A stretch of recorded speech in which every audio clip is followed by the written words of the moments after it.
occasionally we remember that his roots were in Holland. But I say occasionally, because most of the time we know and regard him as a Nigerian. I remember once when our mutual friend, late Dr. Pius Okibo, died. Okibo was a very prominent Nigerian economist.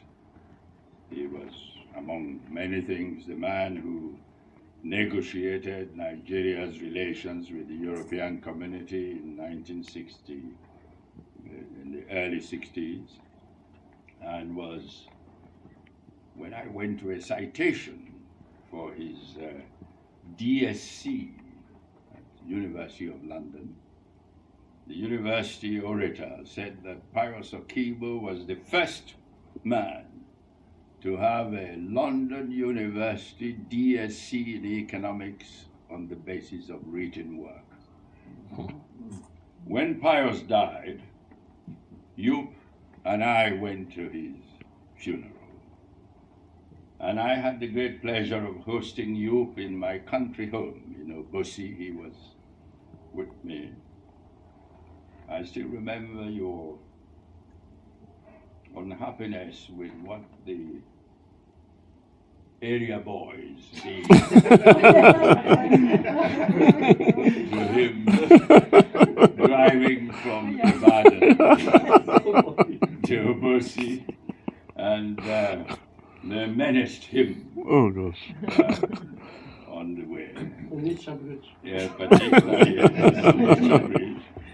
And I must tell you that following your complaint, I did something about it by talking to those in authority, and I believe that if you go through there now, your experience will be different. I was particularly glad to be here this evening. I arrived in London only this morning, having flown overnight from Lagos. My wife would have loved to be here with me, but Joop knows that she couldn't for health reasons. And it's a joy to be here to join in celebrating Joop's 85th birthday. In Nigeria, we have tremendous respect for age. And once you're older, like I am, Joop is only 3 years older than I am. Because once you advance in age, you establish claims to respect and honor, and people generally assume that you have wisdom.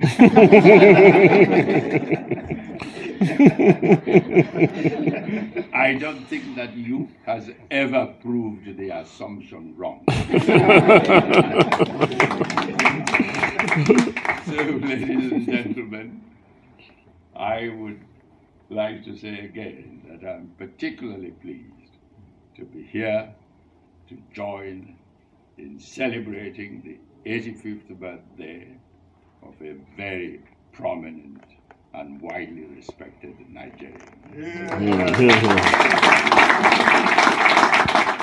Absolutely, what an age. We all would love to become that. Let me counterbalance that as an ambassador, that a diplomat thinks twice before saying nothing. Maybe I could stop here, but I'm Dutch. And probably count to everybody, but not to a Dutch ambassador. Joop knows, but I dare to say Joop behaves too. And there George was right. And I'm not going to say how good a Nigerian he is. I'm going to say how good a Dutchman in Nigeria. And that sometimes is not too easy, because that are two communities who stick to their principles. Yeah? And that may sometimes be a bit of battle. And I, as an ambassador, when I arrived and met Joop for the first time, I found in Joop somebody who could teach me the local culture, but also to say to me, stick to the Dutch. And I cannot praise him enough about that. That made him a great Nigerian too. So it is good to stick to your identity, your cultural identity. And that's what you did. And that's why George sometimes had these emotional difficulties. That's not a good Dutchman, a good Calvinist, I would say. Oh. Because in Holland, and that's the way they look at the Dutch in Brussels, they say 1/3 is Protestant type Calvinist. 1/3 is Catholic type Calvinist. And 1/3 has no religion type Calvinist. In that sense, we have a common culture. And that's what I strongly appreciate in those few Dutchmen abroad who integrated well, but stick to their tradition, to their background.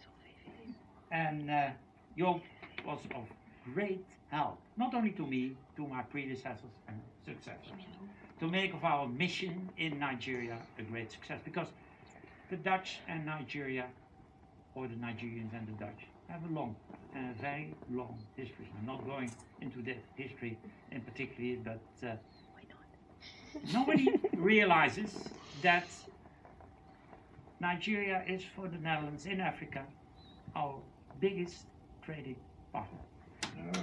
Our biggest alliance in Africa. Everybody thinks that should be South Africa, that isn't South Africa, that is Nigeria. That's why Nigeria is so important for the Netherlands in Africa, in its history, but also in its future. And thanks to Joop, we keep that good alliance alive. Thank you, Joop, for that. Thank you on behalf of the Dutch government for that very good relationship and that support you always gave to us and to me in particular. Congratulations. As I was sitting here monitoring the Nigerian election results, generally being antisocial. So that's what he's been doing. I remembered that I met Chief, that's what he is to me, around the 1983 elections in Nigeria. I was working for government. I'd got myself mixed up in the local politics, and the government that I was serving had lost, and on account of that, I lost my job. And I was just finishing my postgraduate studies, and the chief said, you know, he's never really learned to pronounce my name properly. He said, Bengo, you really don't deserve all this. Why don't you come and work with me? And in his very, you know... emotional?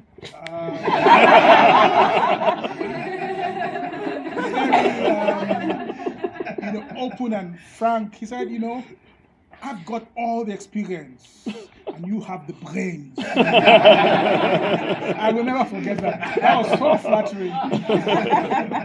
And so we started working, and we've had so much to do together. Adventures, fights, reconciliation, yes. And as the ambassador said, he's lived so long in Nigeria, yet he remains a Dutchman. He called me up recently and he said, you know, I've just come from so-so and so's funeral and I'm really upset. He said, can you imagine? They were dancing I said, come off it, Chief. You've been here for so long. You should know that a funeral is a party in Nigeria. You know, it's a celebration. You know, I said, no, I'm so upset. You hear the body going up and down. I don't like it. I worked for Chief between. I worked for him between 1983 and 1988, shortly before I got married. And like I said, we had so many adventures together.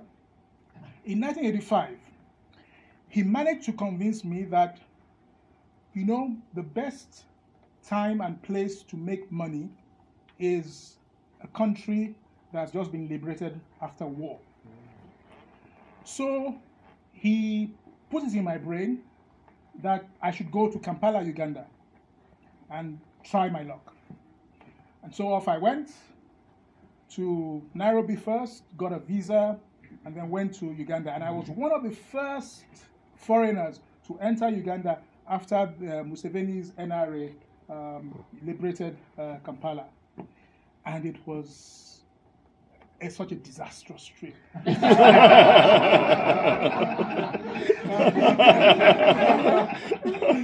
There were no hotels. There were no hotels. Refugees had taken over all the hotels, you know, just moved in, you know. Eventually, I managed to get hold of a gentleman in the Nigerian High Commission. I'll never forget his name, Alhaji Ibrahim Bura. He was the charge d'affaires in the High Commission, and he took me into his house, and that was the first time in my life that I participated in an Islamic breaking of fast. So thanks to you for that wonderful experience. Another experience I remember nostalgically was setting up a company in Douala in Cameroon, and he made me an alternate to himself as on the board of that company. Yes, Patrick was the managing director in Douala, and he and he kind of said, "You are in charge of this. Go there."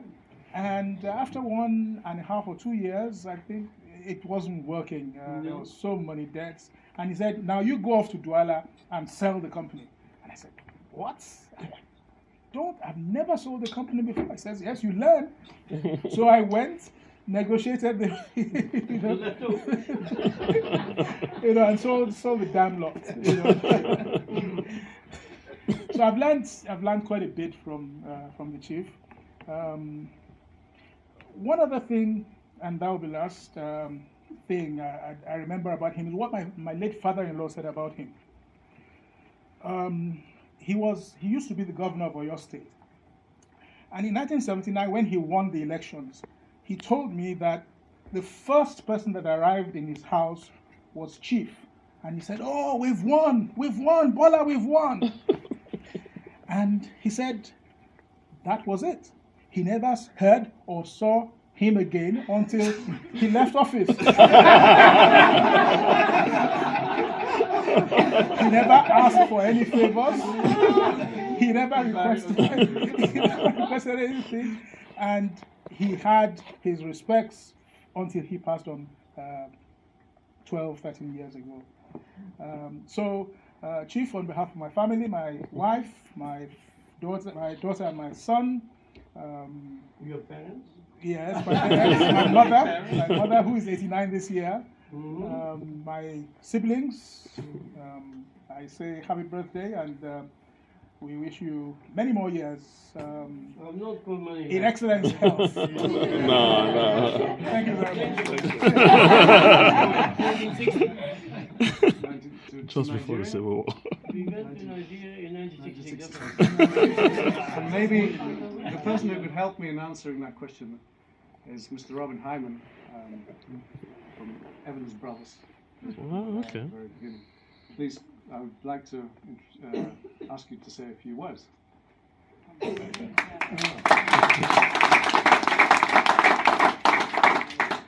that's a bit of a shock to the system. don't know if I would have come if I'd known that. I had to earn my supper.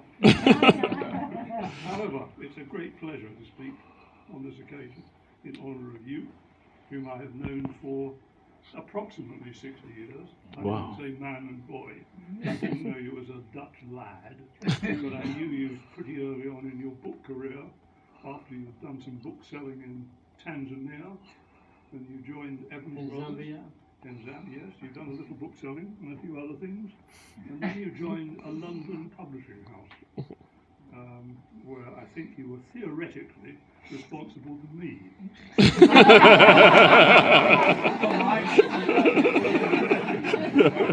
Responsibility to somebody else doesn't come easily to you. However, 60 years later, we are still talking to each other. We have some affection for each other, probably greater now that we don't work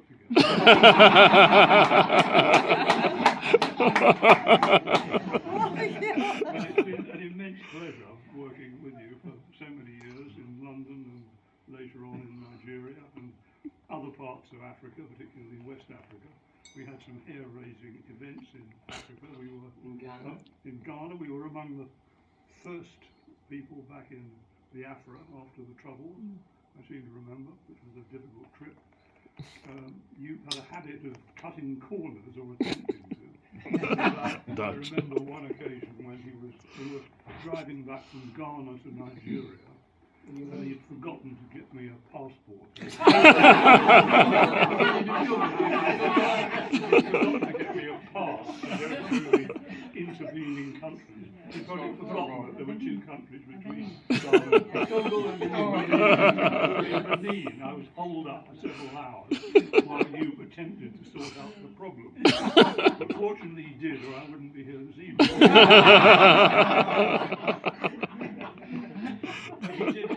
In Nigeria, he did extraordinarily well from very humble beginnings, building up an extremely impressive publishing house, which was partly imported books from the UK, but largely books that we published especially for the Nigerian market and other parts of West Africa.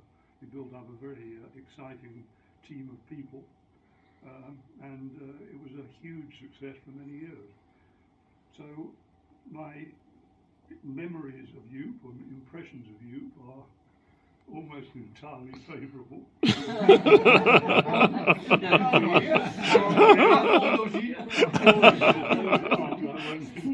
So English, huh? It's been a very good and warm relationship. Lovely. Our pleasure, my wife and myself, to have seen your children growing up. We've not met recently, but we saw quite a lot of you in your earlier years, 4 of you, which is a great pleasure for our kids and your kids, I hope, and you yourselves. And it's been a very warm and close friendship. So I think I won't go on, but I'll just say what a pleasure it has been to work with you in the publishing field. I like to think that we did, particularly you, a lot of good in terms of the educational development of Nigeria and many other parts of Africa. And at the age of 85, you're still going strong. Long may it continue.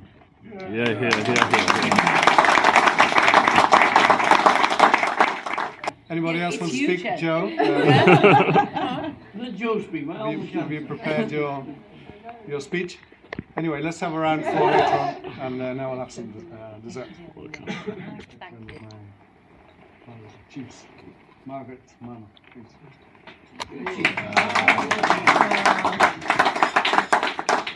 I wish I'd been prepared. Anyhow, as they say in the North, all Freitag served.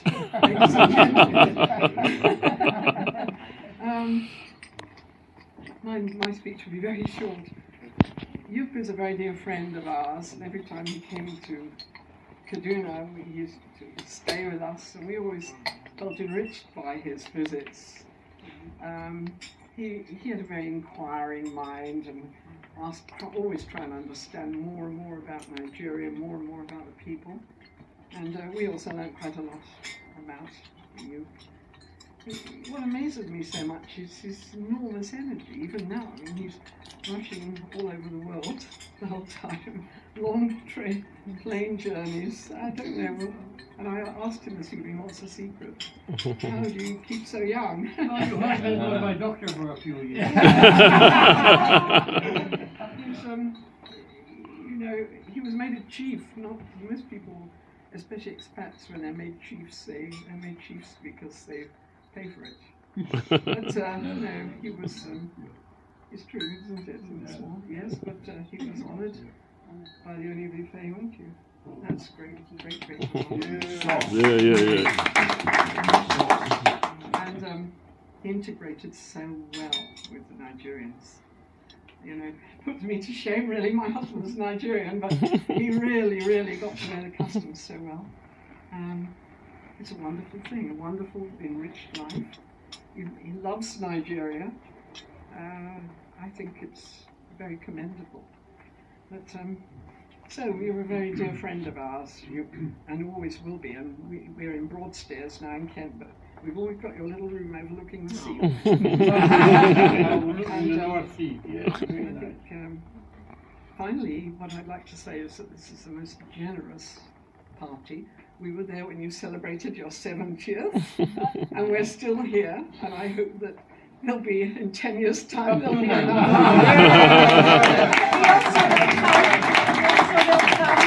I want to say thank you for your great generosity for this wonderful party and all the fellowship that we've enjoyed here. Thank you. Unfortunately, I'm not one. I think we first met. My recollection is it was in an airport. I can't think why it was an airport, except that I spend much more of my life in airports than I would really want to. And it was in 2002. And you gave me a book. Very appropriate, we were both in the book trade. And you gave me a book. And it was called What Men Know About Women. And it contained absolutely nothing at all. And in a way, this is there's a sort of metaphorical truth to this. It was, you know, it was succinct, it was to the point, it was focused, it was absolutely in line with what I've come subsequently to understand. And I will just make a small diversion here, which is actually relevant. Mallory, my company, deals with 25 African countries. And from time to time we receive good news. Good news from Africa travels much faster than the speed of light. Frequently it arrives long before it is generated as source of and I think if the scientists at CERN were to study good news instead of the Higgs boson, our understanding of the physical world would be transformed quite quickly. As to what happens to bad news, I don't know because I never get any.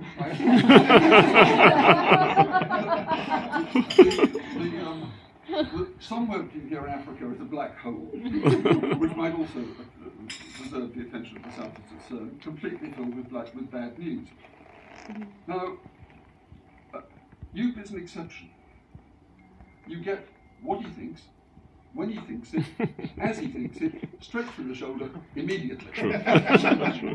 And I think that the transformation of, bad news is absolutely vital to a business like ours. And I think the transformation of our business, since Safari took over as our Nigerian partner, is to a considerable degree due to the fact that we actually have some bad news, and that there is a directness and honesty in the relationship which is often very hard to achieve. And I often don't like it at the time, but I'm really grateful for it strategically, and I think it's fantastic. And it's a partnership that's enormously valuable to us, even if shorter than the partnerships that other people have had, which run into decades and decades and decades. That's it, I think.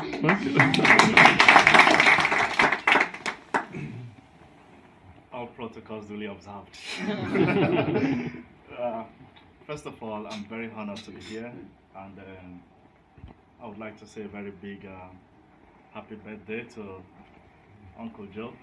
Pardon me, I can't pronounce it in the Dutch way, Joop. But anyway, I'm going to call it in the Nigerian way because he's a Nigerian as well. I met Uncle Joop about 12, 13 years ago when I was working for a company called Scanet. Some of you might know them. That was one of the earliest startup company in Nigeria. We used to provide service to British High Commission and a few other high-profile companies before the big MTN and all the rest came in. So that was when I met Uncle Joop. And how did I meet him? That was the big question. A lot of my senior executives then, the managing director of the company, they really dreaded him so much.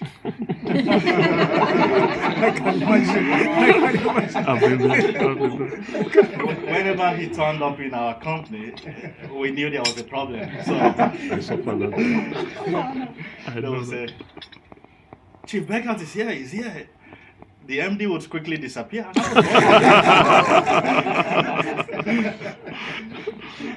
Not until I got to speak with him and resolve one of the problems he was having with his internet connectivity, and very soon we became very good friends. And whenever he came around again, they would say, "Oh, Patrick, your friend is here. You can attend to him."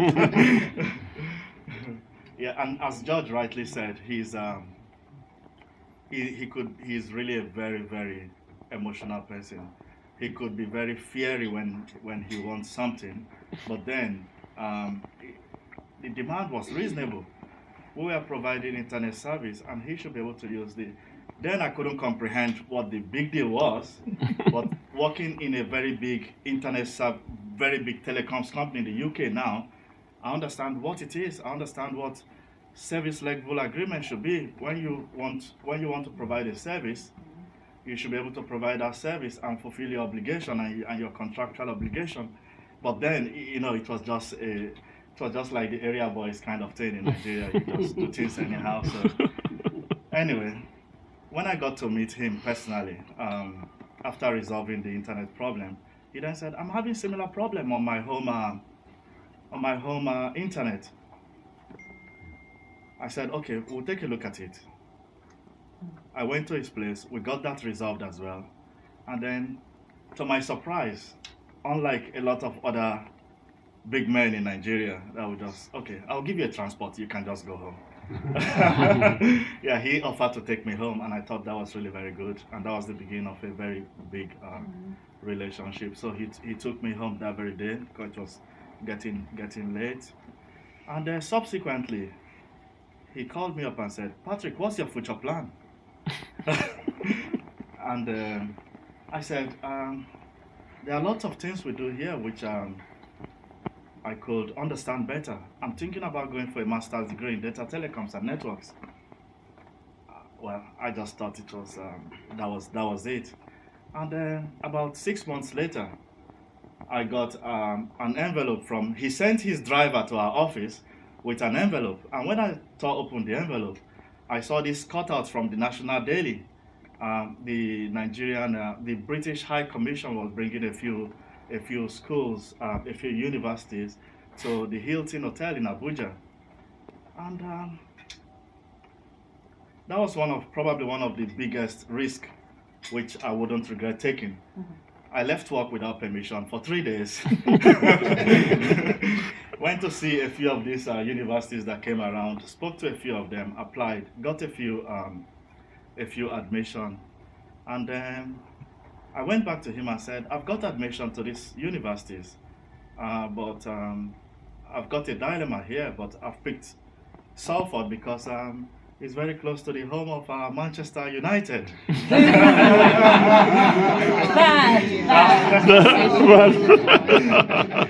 I know we've got some Liverpool supporters. I hope I've not stepped on some nerves. Anyway, that that was one of the very good consideration because I spoke with a few of my other friends and they said, "Oh, Patrick, if we want to come and visit you, we need to go and see the football match, so you need to go to this university." Anyway, when I told him, he now said, "Can you give me the details of the university?" And he paid the deposit in for me. Then it wasn't a requirement, as it is now, to have some deposit paid before you come to the UK to study. And that was really quite generous of him. He said, "It's not a requirement, but I've paid this so that the university can know you're serious about coming there." And to cut a very long story short, he's really been there for me. He's been very supportive. I couldn't have been able to progress with my studies as I did if I didn't get the kind of support he had. That's why I call him my uncle now. He's really touched me. And when he was having his 80th birthday 5 years ago, I really wanted to go because that was a very landmark celebration. But I had a 3-month-old daughter, a 3-month-old son then, and the dilemma was, how can I leave this my wife with a very little baby and zoom off to Nigeria to attend this 80th birthday? But as history would repeat itself, about the same time now, I've got a 4-month-old baby.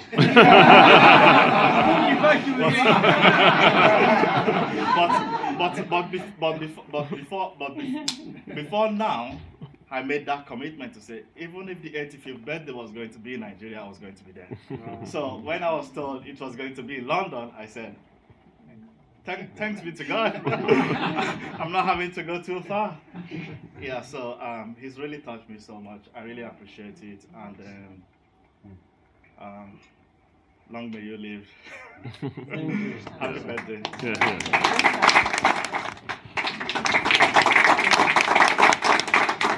So, like many others in this room, I only just heard that I am meant to make a speech. And I'm meant to be talking on behalf of not only the Berkout grandchildren, but also on behalf of the women in this room, because we haven't heard many women this evening. I'm going to keep this short.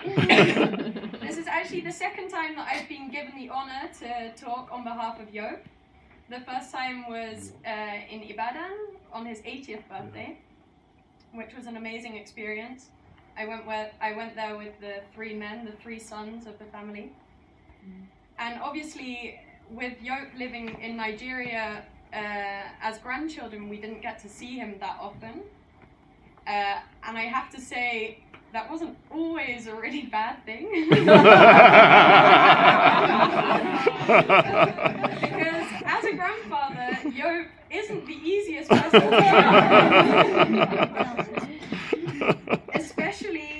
especially when he liked to boss us around to get him gin and tonics and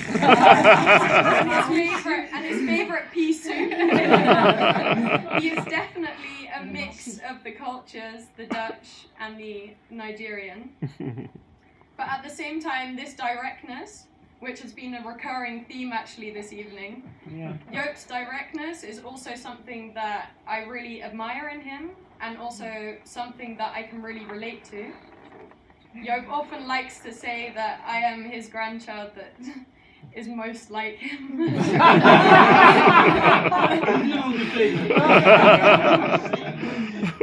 Yeah. Do you want some pea soup? For a project in my last year of high school, I wrote a whole story about Joop's life. And while writing this story, it became very apparent that Joop has always been an extremely ambitious man and a very curious man. And I like to think that these are qualities that I can take from him. So, with that note, congratulations and to many more years.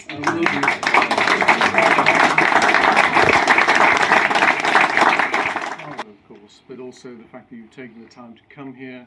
We really, really appreciate it. To mark this moment, in a great life, and it's special to us, and I know it's special to him that you're all here. So thank you very much for that. I mean, it's hard to know what to call him, of course, because he's called Joop, but I mean, to me he's called Puppy. But I know that on my mobile phone it also says Chief, so we're always confused about his identity.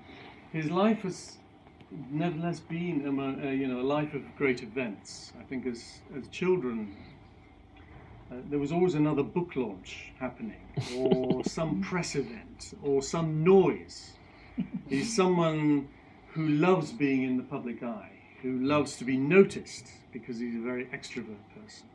So actually, in a way, tonight is a reflection also of a life which is composed of a series of great events, of celebrations, like a Fellini film, like a circus, a life as circus. And I think that's how my father's chosen to live his life, and I think that's a particular way of trying to express yourself as a person.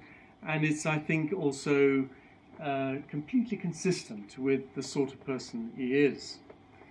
Because if I reflect on his life, it's a strange life, of course. He's a boy who left school when he was 14. I would say myself, I'm a professor, that he is a semi-literate man. Nevertheless, Semi-illiterate. Who speaks language in an odd way. He speaks Dutch and English. It's all very, and yet he's someone who's in love with books, with the written word, with publishing, with poetry. Someone who has enriched, I think, literary life in Nigeria as a great champion of great authors, a real respect for Nigerian literary culture, and brought that to Nigerians. I think he's someone also who represents a particular idea of life as a journey, of moving from one place. He was brought up as a working class boy in Amsterdam and later in Haarlem, but went to Africa, kind of moved as part of that great migration from Western Europe after the Second World War, when there was nothing to do here, but stayed. His life was made in Africa, and particularly in Nigeria. Nigeria has given him his life, has given him his identity, and I think that's a wonderful thing. And he represents, in that idea of life as a journey, also an idea of freedom, of being able to live your life in the way you want to live it. And I think that's always been an example for all of us, certainly as children. I'm sure many of the people he's touched. Now, freedom is a complicated thing, because it's not without its costs. No man is an island, of course. But I think the particular expression of freedom that he represents for me is a kind of engaged freedom. A freedom that brings people in and enriches their lives. So for that, I want to congratulate you on your 85th birthday, and I hope there'll be many more years. Answer is, Of course. is repast his reaction to everything he's heard this evening. But I think we should probably wait a few minutes before we do that. So let's. No, you may be here till tomorrow morning. Let's get on with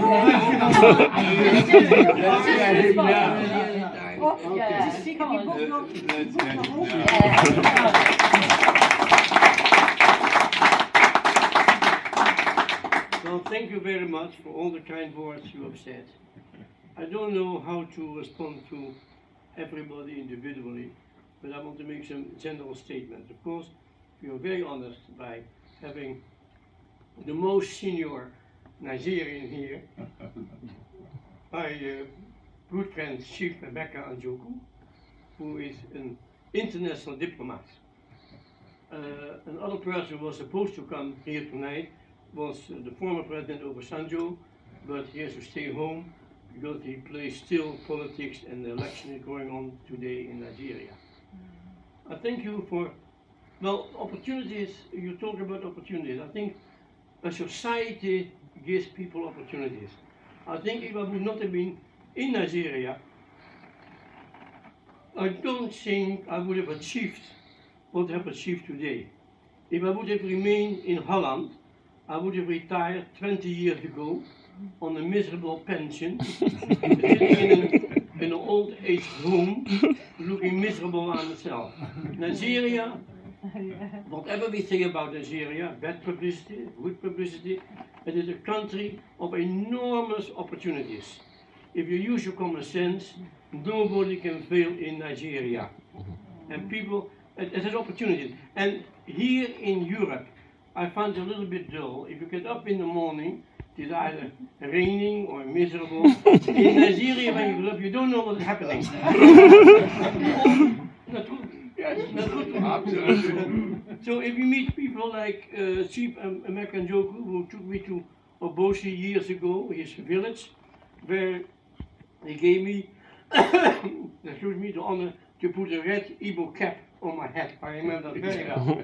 And he told me, this is your room, but be careful, last time the British High Commissioner was staying there, and he was happily robbed by my steward. The steward has been removed, so don't worry about that. So if I talk about Nigeria, and next year, October, remember, America, I will be 50 years there.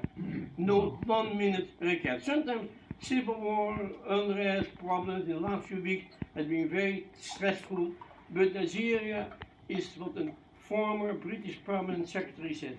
Nigeria is like somebody hanging on the cliff on one nail. And he goes. No, at the last moment, they climb back full force. So what happened in the future, it will be good. Because we got 180 million people in Nigeria. It is enormous. It's me, a country of milk and honey. That's why Chief Emeka came back after how many years? 34 years in England. He's back in Nigeria. So I must thank you all for giving me the opportunity. My old friend from Kaduna, my former boss, he was a toughie, I tell you. He is younger, but I used to argue with him. But we are still good friends, so it is healthy to argue and remain friends. Ambrose, the Dutchman. Benro, who came as a young person from... I enjoyed Benro when he was reading the news on BCOS. He was very articulate in reading news. That's a chap I need for editorial. So you didn't tell me this, so I took you from BCOS. You were not good. You have to be a better publisher than reading the news. So to everybody, thank you, of course, George, who was trying to be and make a good progress to be a publisher and step in my footsteps, inshallah, like we say in Nigeria, and the former ambassador and Peter Verbeek, diplomatic mission. I always have kept contact with the various people who have made an impact on my life, and of course my children, my in-laws, my grandchildren have all done very well. I'm very proud of you, and I thank you very much for coming to celebrate, and perhaps if, inshallah, we say again, we may be here in 5 years' time when I will be 19 and you will be 18. I'll be 87. I will invite you then. So thank you very much for this wonderful evening. I enjoyed it. It is beyond expectation. And here, my Kaduna friends, I never stayed in a hotel in Kaduna. I stayed with them. They left and now I have to stay in the hotel.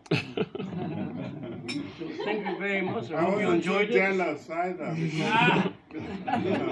I think he came to Kaduna because my wife invited him.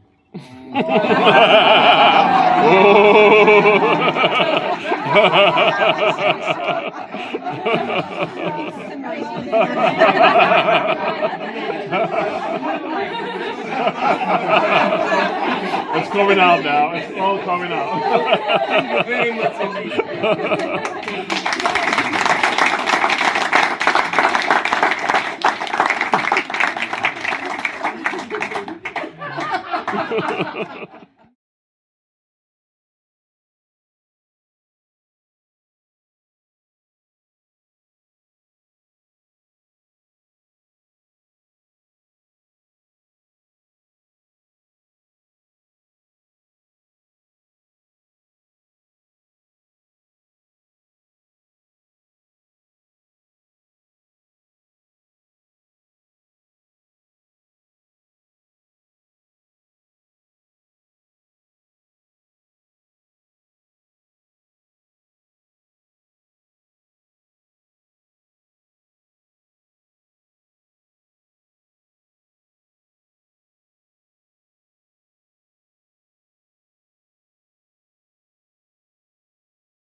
a bow. Take a bow. I sent it twice, 3 times Oh today. my God. I sent the email. I never worked in Yeah. I changed the names. How do you do it? We suffered, but he survived. Thank you, Diane. Thank you very much. And also, interesting enough, 35 years ago, I celebrated in the same place my 50th birthday. Believe it or not. Oh. You were there. I don't think I was invited.